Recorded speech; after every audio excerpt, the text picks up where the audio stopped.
माना दीदी हमारो कहानावा कल गुरु के भजनवा। माना भैया हमारो कहानावा कल गुरु के भजनवा। माना दीदी हमारो कहानावा कल गुरु के भजनवा। रे कंकड़ चुनी चुनी महल बनवल। रे कंकड़ चुनी चुनी महल बनवल। झोपड़ियो न जइहे तोहरा साथवा करल गुरु के भजनवा। झोपड़ियो न जइहे तोहर साथवा करल गुरु के भजनवा। माना दीदी हमारो कहानावा करल गुरु के भजनवा। अरे पियरी चुनरिया से भरल बाबा का सवा। पियरी चुनरिया से भरल बाबा का सवा। टुकवो न जइहे तोहरा साथवा करल गुरु के भजनवा। टुकवो न जइहे तोहरा साथवा करल गुरु के भजनवा। गुरु के भजनवा दीदी गुरु के भजनवा। गुरु के भजनवा भैया गुरु के भजनवा। करल न हमारो कहानावा करल गुरु के भजनवा।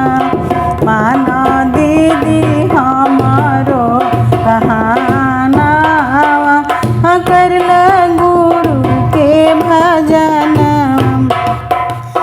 सोना से चानिया से भरल बाबा का सवा। सोना और चानिया से भरल बाबा का सवा। किलाओ न जइहे तोहरा साथवा करल गुरु के भजनवा। किलाओ न जइहे तोहरा साथवा करल गुरु के भजनवा। गुरु के भजनवा दीदी गुरु के भजनवा। गुरु के भजनवा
भजनवा मान धैया हमरो कहानवा करला गुरु के भजनवा अरे पहिला में दया मंगनी दूसरे में चर्चा पहिला में दया मंगनी दूसरे में चर्चा तीसरे में नमः शिवाय पढ़